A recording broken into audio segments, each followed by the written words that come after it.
Hola, ¿cómo estás? Espero te encuentres bien ahí en casa. Yo estoy muy contenta porque hoy, que es un nuevo día, vamos a hablar de un tema pero muy importante. Pero antes de ello, vamos a orar. ¿Te parece? Vamos a orar. Así que te invito a que ahí donde estás puedas juntar tus manitos, cerrar tus ojos para orar. Vamos a orar.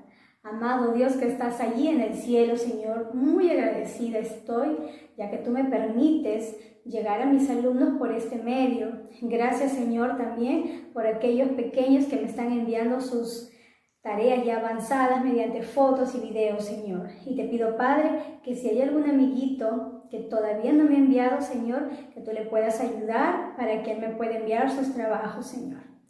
Asimismo, Señor, te pido que cuides a cada miembro de mi familia y a cada niñito, Señor, que me está viendo. En el santo nombre de tu amado Hijo Jesús. Amén.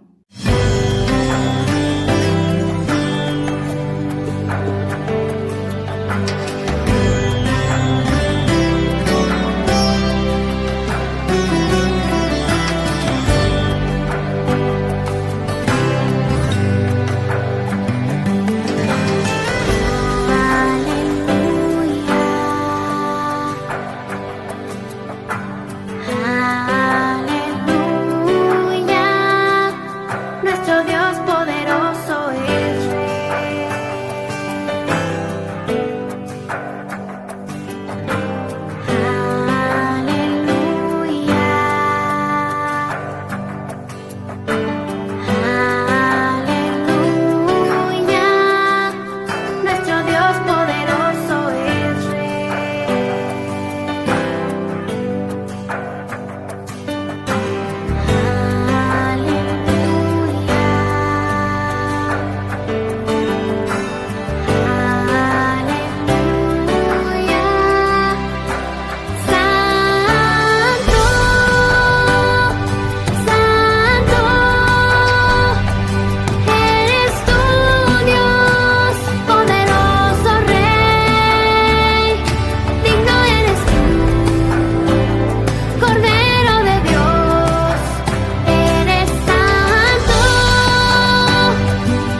ahora quiero que escuches atentamente esta hermosa historia que lleva por nombre Libres por el Sacrificio.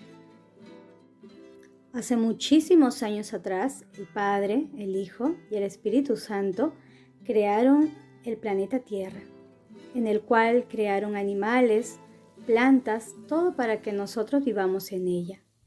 Luego creó al hombre, lo creó a imagen y semejanza de él. Creó todo para que viviéramos en armonía. Pero lamentablemente esto no duró así. Adán y Eva, que fueron nuestros primeros padres creados por Dios, pecaron. Dios les había pedido que no comiesen del fruto del árbol que estaba en medio de toda la creación. Sin embargo, ellos se dejaron engañar por Satanás, por la serpiente, y entonces desobedecieron a Dios. A causa de esto, ellos tuvieron que ser sacados de esta hermosa tierra que Dios había creado para nosotros. Después ya no pudieron volver a ese hermoso lugar. A causa de su desobediencia, trajo el pecado al mundo. Lamentablemente, eso no quedaría allí. Traería muchas consecuencias en el futuro. Todo empezó a cambiar. Las flores que en un principio habían sido creadas hermosas para embellecer, ahora tenían espinas, a causa del pecado. Y por si fuera poco, los animales que estaban ahí para hacer compañía a Adán y Eva se volvieron feroces. Les crecieron unos colmillos afilados y empezaron a comer carne. Pero no quedaría ahí, lo más triste estaría por venir. Lamentablemente el pecado también trajo como consecuencia el sufrimiento a esta tierra. Trajo enfermedades y como terrible consecuencia la muerte. Pero Dios no nos dejaría así. Pero Dios no nos dejaría sufrir para siempre en esta tierra. Dios no nos dejaría en medio de la guerra y en medio del dolor que ésta trae como consecuencia. En el cielo, Dios estaba preparando un plan para rescatarnos. Había esperanza, aún la había. Muy conmovido Dios por nuestro dolor, decidió elaborar un plan en el cual enviaría a su Hijo, a su único Hijo, Jesús, a venir a esta tierra. Y Jesús aceptó la misión que Dios le había encomendado y vino a esta tierra. Él nació como un niño, nació de María,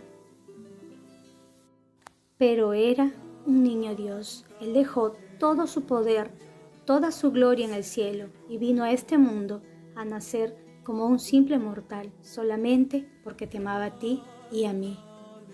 Y cuando estuvo en esta tierra, ya cuando él creció, empezó a realizar su ministerio, empezó a predicar la palabra de Dios. Y no solamente eso, llevaba esperanza.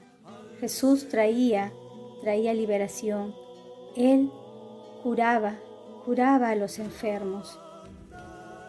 Jesús enseñaba la verdad, pero esto no le gustó a las autoridades y a los sacerdotes de ese entonces. Y con muchas mentiras, con muchos engaños, Jesús fue llevado a juicio. Un juicio que se realizó de manera injusta, un juicio en el cual él había resultado como culpable. Fue humillado, escupido, Jesús fue maltratado, siendo él inocente. Pero Jesús nunca abrió su boca para defenderse, porque él sabía que tenía que cumplir la misión que Dios le había encomendado. ¿Y de qué se le acusaba a Jesús? Se le acusaba de llamarse a sí mismo Hijo de Dios. Claro, era cierto, Jesús era Hijo de Dios, pero ellos no le creían, así que le pusieron una corona de espinas para humillarlo y para burlarse de él. ¿Acaso él merecía tanto dolor? Lamentablemente, estos hombres, estas autoridades estaban actuando movidas por Satanás. Satanás creía que ahora la humanidad le pertenecía porque había pecado, pero eso no era cierto. Y así fue que Jesús fue condenado al peor de los castigos, a morir en un madero, a morir en una cruz. Ese era el peor castigo que se le daban a los criminales de ese entonces. La muerte en la cruz para los romanos era una muerte vergonzosa, era una muerte muy tortuosa. Pero Jesús, no en ningún momento Jesús habló para defenderse. Él sabía que tenía que cumplir su misión. Satanás pensaba que con la muerte de Jesús él había ganado esta guerra, pero no sería así.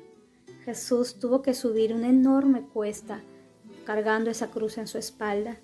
Jesús tenía el cuerpo maltratado, ensangrentado, y a pesar de ello, no tenía fuerzas para llevar esa cruz. Esa cruz de pecado no le pertenecía a él, te pertenecía a ti, me pertenecía a mí. A Jesús no le importaba el castigo que tenía que sufrir con tal de cumplir la misión para la cual él había sido enviado.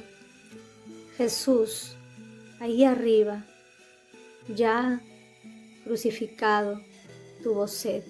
Ni siquiera fueron capaces de alcanzarles un poco de agua. Se burlaron y Jesús en ese momento se sintió tan solo. Y es que el pecado hace que nosotros nos sintamos solos, hace que nos sintamos que no valemos nada. Pero no es así. Nosotros valemos mucho, valemos todo para Dios. Valemos la vida de Jesús, que vino un día a esta tierra para salvarnos a nosotros del pecado. Cuando Jesús murió, Satanás creyó que había ganado esta guerra, que toda la humanidad le pertenecía. Pero él no contaba que iba a resucitar el tercer día. Dios mandó a su ángel y le dijo: «Oye tú, hijo de Dios, levántate». Y la piedra pesada fue removida y Jesús salió victorioso. Aquella tumba que lo tuvo prisionero con la muerte quedó vacía, porque Jesús no más está muerto, no más está en esa tumba. Él vino, cumplió su misión, vivió en esta tierra, murió, pero también resucitó. Y muy pronto Jesús volverá nuevamente a esta tierra, pero esta vez ya no vendrá como un hombre, ahora vendrá con todo su poder, con toda su gloria. Sobre los cielos vendrá, y no vendrá solo, vendrá con sus ángeles. Cuando suene la trompeta, la gran trompeta final, los cielos se abrirán y nosotros podremos ver descender nuevamente a nuestro Salvador. Y ahora, ¿para qué viene Jesús? Viene a llevarte a ti, viene a llevarme a mí, viene a llevarnos para vivir nuevamente en ese lugar hermoso que un día había creado para que vivas tú y tu familia. Ahora tendremos la oportunidad de vivir con Él nuevamente allá. Veremos a Jesús, veremos a Él, lo veremos cara a cara, veremos las heridas que tenía Jesús en sus manos, aquellas heridas que Él pagó para que tú y yo podamos estar nuevamente con Él. Entonces habrá valido la pena tanto dolor, tanto sufrimiento que Él pasó, porque Él quiere vernos con Él, junto a Él. Ahora lo que tú y yo debemos hacer es prepararnos, ser mejores personas cada día, mejores hijos, mejores hermanos, para estar nuevamente con Jesús en el cielo y así vivir con Él para siempre. Para vivir en un lugar hermoso, en aquel Edén donde un día nuestros primeros padres, Adán y Eva, vivieron. En ese lugar ya no habrá más muerte, más llanto, ni clamor, no habrá necesidad, todo ello habrá pasado. Jesús vino a este mundo y vino a este mundo a rescatarnos. Por ello, debemos de prepararnos, debemos de ser mejores personas cada día y no olvidar el sacrificio que Jesús hizo por nosotros un día.